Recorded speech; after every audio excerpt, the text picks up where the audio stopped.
Start करिए sir. Okay, हम start कर रहे हैं, हम आप लोग की बात उठाते हैं। चलिए तो हम स्टार्ट करते हैं टॉपिक के साथ। आप लोग को ये देखिए,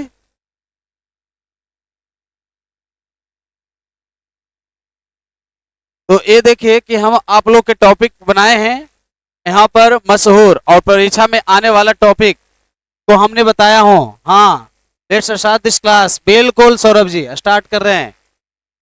किसी वस्तु पर आवेश की न्यूनतम मात्रा कम नहीं हो सकती, यानी किसी वस्तु पर आवेश की न्यूनतम मात्रा कम नहीं हो सकती। अब ये बताइए कि इसमें देखना किसको है आखिर, तो यह सही आंसर इसका होगा।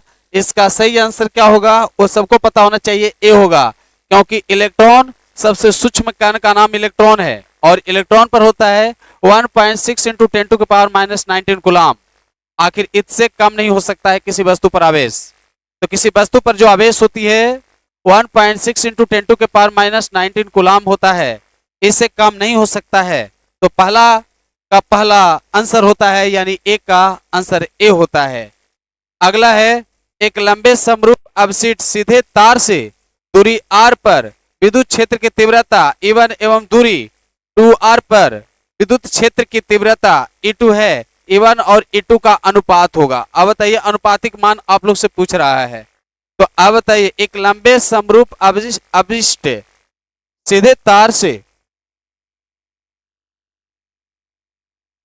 डेट से उजला से नहीं ले रहा है, तो अब ये देखना सही तो है। हाँ अच्छा ठीक है, देख लेते हैं। तो अब ऐसे में ये देखने की जरूरत है कि यहाँ पर हम आप लोग को लंबे समरूप अपशिष्ट से तार से दूरी r है, क्षेत्र की E1 और E2 दूरी 2r पर विद्युत क्षेत्र की तीव्रता E2 है। तो E1 और E2 का अनुपात यहाँ निकालने की जरूरत है। अब दोनों का अनुपात निकालेंगे, अनुपात मतलब होता है बटा, तो दोनों का अनुपातिक मान लेंगे। तो इसका सही आंसर होना चाहिए 2:1। तो 2:1 होना चाहिए, क्योंकि अब कहता है समरूप अपशिष्ट सीधे तार से दूरी r पर, तो दूरी r पर विद्युत क्षेत्र की तीव्रता E1 है, दूरी 2r पर विद्युत क्षेत्र है, तो दुगुना पर निकालना है। तो इसमें इसलिए बोलते हैं कलर को थोड़ा सा ध्यान रख, तो उल्टा पुल्टा। तो इसका सही आंसर 2 कितना होगा, 2:1, यानी इसका आंसर बी होगा। कैसे होगा, तो आप लोग को पता होगा कि दूरी बढ़ने से विद्युत क्षेत्र का प्रभाव कमता है, और यह कहता है कि E1 एवं दूरी 2r पर विद्युत क्षेत्र की तीव्रता E2 है। तो E1 और E2 पर अनुपात कितना होगा, तो इसका सही आंसर होगा 2:1। तो इसका सही आंसर 2:1 हुआ। तीसरा प्रश्न की बात आता है। तीसरा प्रश्न जानने के लिए, तो एक विद्युत द्विध्रुव के अक्ष पर r दूरी पर विद्युत क्षेत्र की तीव्रता E1 तथा लंब अर्ध रेखा पर r दूरी पर तीव्रता E2 है, एवं E1 और E2 के बीच का कोण 0 डिग्री है। तो E1 अनुपात E2 एवं 0 होंगे। अब इसको पूछने का काम किया है क्वेश्चन। अब ये फिजिक्स का टॉपिक है और बराबर फिजिक्स का टॉपिक टफ नहीं होगा, ये समझने की जरूरत है सब लोग को। तो ये समझने की जरूरत होगा यहाँ पर कि इसका सही आंसर क्या होना चाहिए, इस पर आप लोग को विचार करना है और जानना भी है, क्योंकि एग्जाम आप लोग को बेहतर ढंग से हो और एग्जाम की तैयारी आप अच्छे ढंग से करें। तो एक यहाँ जानना है कि विद्युत क्षेत्र एक विद्युत द्विध्रुव के अक्ष पर r दूरी पर विद्युत क्षेत्र की तीव्रता E1 तथा लंब अर्धक रेखा पर r दूरी पर तीव्रता E2 है। तो इसका सही आंसर निकालना है कि इसका सही आंसर कितना होगा। तो इसका सही आंसर यहाँ पर C होगा। कितना, ये C होगा। तो तीसरा का आंसर C होगा, 2:1:π होगा। तो आखिर ये कैसे होगा, तो आखिर इसको जब आप समाधान करेंगे सब्जेक्टिव में तब इसका आंसर आएगा, क्योंकि यहाँ पर सब्जेक्टिव नहीं है ऑब्जेक्टिव है। तो हम यहाँ पर आप लोग को मात्र इंडिकेट करेंगे और ये कारण के साथ सब्जेक्टिव भाग में सीखा जा सकता है। आगे है कि दो सेलों का विद्युत वाहक बल क्रमशः एवं एवं E2 है तथा आंतरिक प्रतिरोध क्रमशः R1 एवं R2 है। इन सेलों का श्रेणी क्रम में जोड़ा गया है, इनका समतुल्य विद्युत वाहक बल होगा। समतुल्य विद्युत वाहक बल इसका निकालने की बात है, तो इसका समतुल्य विद्युत वाहक बल आप लोग बताइए कि कैसे निकलता होगा। देखिए, दो सेल का विद्युत वाहक बल क्रमशः E1 और E2 है, ठीक है। आंतरिक प्रतिरोध क्रमशः R1 और R2 है। इन सेलों को श्रेणी क्रम में जोड़ा गया है, तो समतुल्य विद्युत वाहक बल क्या होगा? तो समतुल्य में और श्रेणी क्रम में जोड़ता है तो दोनों का मान जुड़ जाता है, तो दोनों का मान जुड़ता है तो E1 और E2 को जोड़ दीजिएगा तो इसका सही आंसर क्या हो जाएगा? बी। तो चौथा का सही आंसर हो जाएगा बी। तो चौथे का देख रहे हैं हम आप लोग को कि कितने लोग अच्छे ढंग से सीख रहे हैं, तो चौथे का सही आंसर बी होगा। चौथा का सही आंसर क्या होगा? चौथे का सही आंसर बी होगा। चौथे का सही आंसर बी। क्लियर हो गया आप लोग को? हम देख रहे हैं चौथे का सही आंसर बी होगा। आगे देखा जाए तो अगला प्रश्न यहां पर है कि दो सेलों का विद्युत वाहक बल क्रमशः E1 और E2 है तथा आंतरिक प्रतिरोध R1, तो इन सेलों को श्रेणी क्रम में जोड़ा गया। तो ये तो पांचवा भी तो सेम हो जाएगा, पांचवा नंबर भी सेम। यहाँ पर ये जानने की बात है, पांचवा भी आपका सेम होगा, यानी चौथे और पांचवा क्वेश्चन सेम ही टाइप हो गया है। तो आखिर यहाँ देखना है कि पांचवा और चौथे प्रश्न यानी टाइपिंग में दोनों प्रश्न सेम है, इसका भी आंसर सेम ही होगा। एक 10 ओम तार की लंबाई को खींचकर द्विगुना जाता है, तार का नया प्रतिरोध होगा। अब यहाँ पर यह समझना है कि अक्सर ऐसी स्थिति में एक 10 ओम तार की लंबाई को खींचकर तिगुना कर दिया गया, तिगुना अब तय कर दिया, तो तार का नया प्रतिरोध कितना होगा इसको देखना है। तो 10 ओम है, अब 10 ओम है और तिगुना कर दीजिएगा तो तिगुना हो गया, तो इसका तो हो जाएगा कितना ओम, लंबाई इसका कितना होगा तिगुना कर देने पर? 10 ओम तार का एक 10 ओम तार की लंबाई को खींचकर, अब बताइए, यानी तार का प्रतिरोध 10 ओम है, खींचकर तिगुना कर देते हैं तो इसका नया प्रतिरोध, तो प्रतिरोध का मान भी तिगुना हो जाता है। तो तिगुना हो गया, तो तिगुना हो जाता है, तो मान लीजिए कि 10 का लंबाई तिगुना करते हैं तो 30 और उसका फिर बताइए तिगुना कर दिया जाता है, 3 गुना हो जाता है। तो इसका सही आंसर हो जाएगा कितना? 90। तो इसका सही आंसर हो जाएगा सी। तो छठा का सही आंसर सी हो जाएगा। तो छठा का सही आंसर सी है। एक 220 वोल्ट और 1000 वाट बल्ब को 110 वोल्ट स्रोत से जोड़ा जाता है, बल्ब के द्वारा खपत की गई शक्ति होगी। अब इस शक्ति को निकालने की बात है, तो आप लोग को ये जानना है कि शक्ति इसका कितना होगी, तो इसको निकालना है। न्यूमेरिकल मेथड पर इसका आपको सोल्व किया जाएगा और न्यूमेरिक मेथड से इसको तैयार की गई है। तो इसका जो सही आंसर हो जाएगा वह सी हो जाएगा, 250 वाट हो जाएगा। तो 250 वोल्ट हो जाएगा। यह न्यूमेरिकल मेथड से आपको सोल्व होगा प्रश्न। किरचॉफ का प्रथम नियम एवं द्वितीय नियम क्रमशः आधारित है। अब बताइए किरचॉफ का पहला नियम और दूसरा नियम क्या है? किरचॉफ का पहला नियम आप याद करिए कि क्या होता है। कहता है कि किसी बिंदु की ओर आने वाले बीजगणितीय जोगफल का मान 0 होता है और आने वाला का मान धनात्मक और दूर जाने वाला का मान क्या होता है? ऋणात्मक होता है। 8वें नंबर का प्रश्न आप सोल्व करिएगा तो इसमें होता है कि आपको देखना होगा कि आवेश संरक्षण संवेग, संवेग का तो इसमें बातें ना होगा, गलत। ऊर्जा संरक्षण आवेश संरक्षण नहीं, तो इसमें यह देखना है पहले आवेश होगा क्योंकि एक ही ओर आने वाला का मान धनात्मक और विपरीत जाने वाला का ऋणात्मक और एक ही बिंदु पर मिलने वाला का बीजगणितीय जोगफल 0 होता है। तो इसका सही आंसर होगा डी। तो 8 का सही आंसर क्या होगा? डी होगा। तो 8 का सही आंसर आवेश संरक्षण और आवेश बचेगा तो ऊर्जा बचेगा। तो यहाँ पर 8वें का सही आंसर होगा डी। तो 8 का सही आंसर डी होगा। तापक्रम बढ़ाने पर यदि प्रतिरोध घटता है तो वह है, इसको तो आप आराम से बना सकते हैं, इसको आप बना सकते हैं, जल्दी से बनाइए, है नहीं। तापक्रम बढ़ाने पर यदि प्रतिरोध घटता है तो वह कौन हो सकता है? इसको चुनिए आप लोग, जल्दी से आंसर दीजिए। हमें ये इंतजार करते हैं आप लोग का आंसर का। 9 नंबर का आंसर बताइए जल्दी से, क्योंकि इंतजार करते हैं आप लोग का आंसर का। जल्दी बताइए 9 का आंसर क्या होना चाहिए, हम इंतजार कर रहे हैं आप लोग का। जल्दी से जल्दी आंसर बताइए 9 का। ताप बढ़ाने से जिसका प्रतिरोध घट जाए उसको क्या कहते हैं? जल्दी बताइए। हाँ, तो यहाँ पर इसका सही आंसर इंतजार खत्म, इसका सही आंसर बी होगा। तो 9 का सही आंसर बी है। तो 9 का सही आंसर बी हो गया।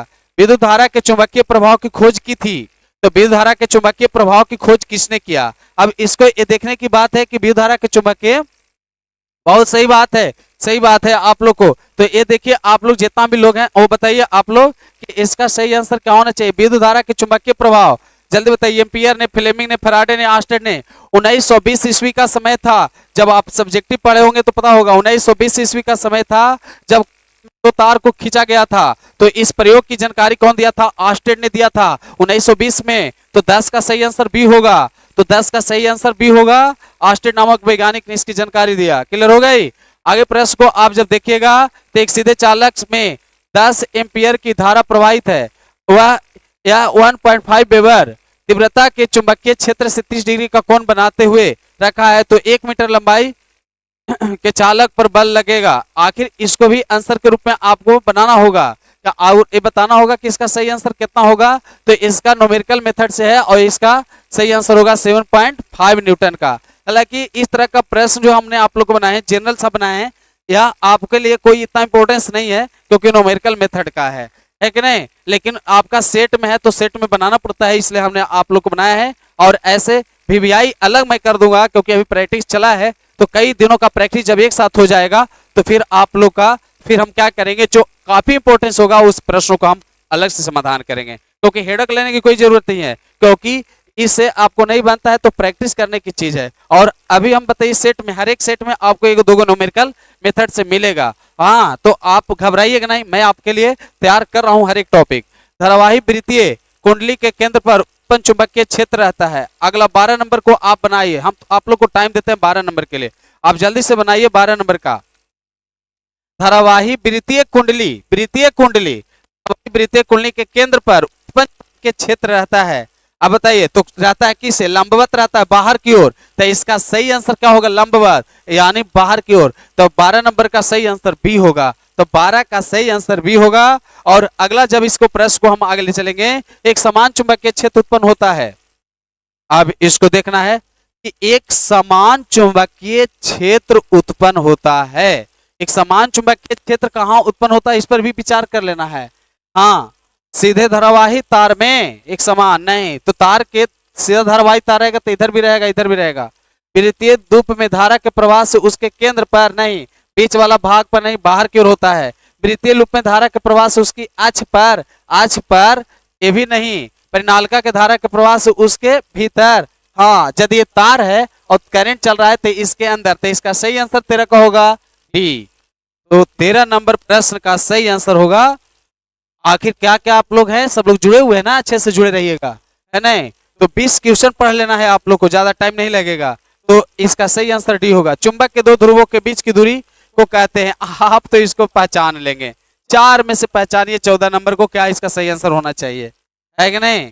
चुंबक के दो ध्रुवों के बीच की दूरी, जैसे ऐसे चुंबक है और चुंबक के ध्रुव है, और चुंबक के ध्रुव के बीच की दूरी को चुंबकीय लंबाई कहते हैं। तो इसका सही आंसर होगा ए। क्या होगा सही आंसर? ए। 14 का सही आंसर ए होगा। तो 14 का सही आंसर ए हो गया। और आगे आप लोग को लेकर चल रहे हैं टॉपिक के साथ। तो 15 नंबर पर देखिए, एक चुंबकीय सुई एक असमान चुंबकीय क्षेत्र में रखा है तो वह अनुभव करता है। बताइए, एक चुंबकीय सुई एक असमान चुंबकीय क्षेत्र में रखा है तो वह अनुभव करता है क्या चीज का? तो बल तो लगेगा ही। और बताइए, और जो भी बल लगेगा जोड़े के रूप में लगेगा। जैसे इस तरह से है और चुंबक किस तरह से रखा हुआ है, तो यहाँ पर बल जोड़े के रूप में लगेगा, इधर भी लगेगा और इधर भी लगेगा। तो जोड़े के रूप में बल लगेगा, तो ये बताइए अपने आज पर घूमते रहेगा तो बल भी लगेगा और बल आघूर्ण भी लगेगा, टॉर्क भी लगेगा, फोर्स भी लगेगा। तो 15 का सही आंसर ए होगा। तो 15 का सही आंसर ए है। स्टील के एक तार चुंबक का चुंबकीय आघूर्ण एम है, उसे अर्धवृत्ताकार चाप में मोड़ने पर उसका नया चुंबकीय आघूर्ण होगा। आप बताइए, ये 16 नंबर का भी आप लोग को सीखने की जरूरत है कि 16 नंबर का सही कौन होगा। एक स्टील के तार चुंबकीय आघूर्ण एम है, उसे अर्धवृत्ताकार चाप में मोड़ने पर उसका नया चुंबकीय आघूर्ण क्या होगा?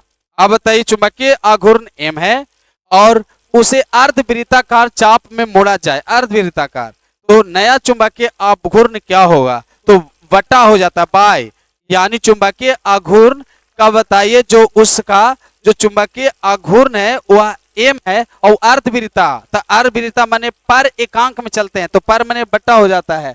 तो यहाँ पर इसका सही आंसर क्या हो जाएगा? 16 का बी हो जाएगा। क्लियर हो गया आप लोग का? 16 का सही आंसर यहाँ पर ये देखना है, 16 का स्टील के एक तार चुंबकीय आघूर्ण एम है उसके अर्धवृत्ताकार चाप में मोड़ने पर उसका नया चुंबकीय आघूर्ण होगा, चुंबक होगा। नहीं नहीं, सी इसका आंसर होगा, सी। यहाँ पर थोड़ा सा करेक्ट कर लेना, सी। क्योंकि बताइए चुंबकीय आघूर्ण को टॉर्क से सूचित करते हैं। जो पाई लिखा हुआ है ये पाई नहीं समझना, इसे टॉर्क पढ़ना है। तो 2m बाई टॉर्क हो गया, यह थोड़ा सा एल पर मिस्टेक हुआ था, तो यहाँ पर सही आंसर सी होगा। तो 16 का सही आंसर सी हो जाएगा। क्लियर है? और 16 का सही आंसर सी होगा। क्या है बचे है वहां? हाँ?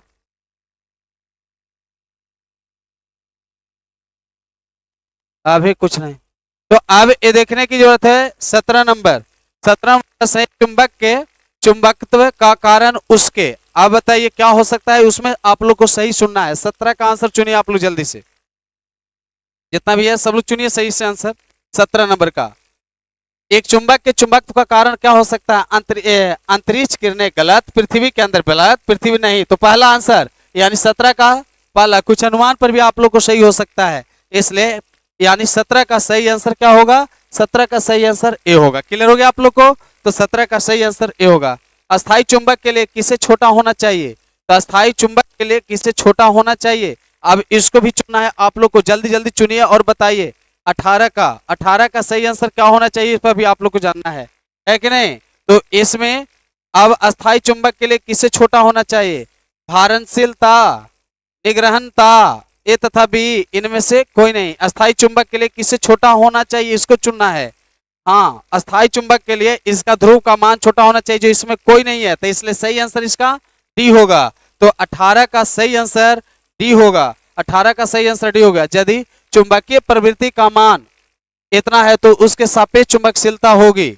अब इसको भी चुनने की जरूरत है। 19 का प्रश्न का आंसर आप लोग को यानी न्यूमेरिकल मेथड से है, और इसको आप लोग को ध्यान देने की जरूरत है। तो इसका ऐसे ही हम आप लोग को डायरेक्ट अभी बता दे रहे हैं कि इसका जो सही आंसर इसमें लेना होगा। आखिर ये सही आंसर इसको जब हम लोग लेने का प्रयास करेंगे तो कितना है? 596 है। तो यानी तो उसके सापेक्ष चुंबकशीलता होगी, वही 94 96 होंगे। तो कई बार ऐसा होता है कि मिलता जुलता आंसर है, तो आपको इसमें बी और सी करीब करीब टैली कर रहा है, लेकिन इसमें सही आंसर जो होगा वह न्यूमेरिकल मेथड से निकलेगा। तो इसका लगभग समान ही होगा, कभी 94 और 96 यानी 2 यूनिट आगे या पीछे आता है। तो इसका आंसर बी और सी दोनों पर हो सकता है। ये डाउट का प्रश्न है और ये न्यूमेरिकल पर क्लियर होगा। ये डाउट का प्रश्न है ना? ये डाउट में इसको रहने दीजिए, आगे हम इसको देखेंगे। परमाणु हाँ, नियोन की चुंबकीय आघूर्ण बराबर है। अब इसको ये देखना है, परमाणु नियोन की चुंबकीय आघूर्ण का मान 0 होता है, तो हर कोई जानते हैं। तो इसका सही आंसर हो जाएगा ए। तो 20 का सही आंसर क्या हुआ? ए हो गया। तो अभी आपने देखा कि ये चुंबकीय क्षेत्र से मिलता जुलता प्रश्न था। आपको लाइट में समझ में आएगा ज्यादा, क्योंकि चुंबकीय क्षेत्र से है। कोई हमारे ऐसे भी बच्चे होंगे जो अभी चुंबकीय क्षेत्र की पढ़ाई नहीं हुई है। और अभी बताइए मैग्नेट और मैग्नेटिज्म बचा हुआ है। तो मैग्नेट और मैग्नेटिज्म बचा हुआ है ऑफलाइन का टॉपिक, तो उसमें थोड़ा सा आपको परेशानी हो सकती है। लेकिन जो लाइट चैप्टर पढ़े हैं, उसके अलावा इलेक्ट्रोस्टैटिक पढ़े हैं, करंट इलेक्ट्रिसिटी पढ़े हैं, मैं उससे ऑब्जेक्टिव बनाऊंगा। तो बिल्कुल आप लोग को मैं उम्मीद रखता हूं कि और भी प्रश्न का आंसर देने में आप लोग को सहूलियत होगी। तो ये थोड़ा सा आपका जो चैप्टर नहीं ऑफलाइन में पढ़े हैं, जो सब्जेक्टिव नहीं पढ़ पाए हैं, उनके लिए ये टफ हो गया होगा। लेकिन जिनका चैप्टर की पढ़ाई हो चुकी है, उस चैप्टर से मैं ऑब्जेक्टिव आप लोग को ऑब्जेक्टिव सेट चलवाऊंगा, तो बिल्कुल समझ में आएगा। और वह घबराने वाली बात नहीं है, वह जल्दी बताइए आप लोग को मिलेगा, पढ़ा हुआ चैप्टर से मिलेगा। मैंने जांच के लिए आज आप लोग को छोड़ा था इस तरह का टॉपिक कि आप लोग को कितना बनाने में अच्छा लगता है।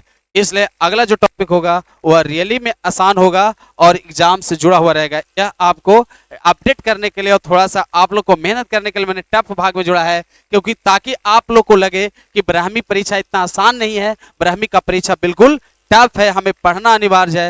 यदि हम अच्छा से नहीं पढ़ेंगे तो एग्जाम सही से नहीं निकाल पाएंगे। इसलिए आप लोग अभी तक बताइए, हाँ नहीं अच्छा से मेहनत आपने किया है तो आप लोग मेहनत कीजिए। कोई डाउट वाला प्रश्न रहेगा उसको भी क्लियर करूंगा, तो आप लोग सही ढंग से अध्ययन करिए, अध्ययन करके आगे बढ़िए। आज लाइव सेशन में आप लोग को 20 प्रश्नों का समाधान किए, आगे और भी टॉपिक लेकर के हम जुड़ते हैं आप लोग के साथ। तब तक इतना ही लाइव सेशन में ऑब्जेक्टिव के लिए दीजिए इजाजत और मिलते हैं नए टॉपिक के साथ। ढेर सारी शुभकामनाएं। जय श्री राधे।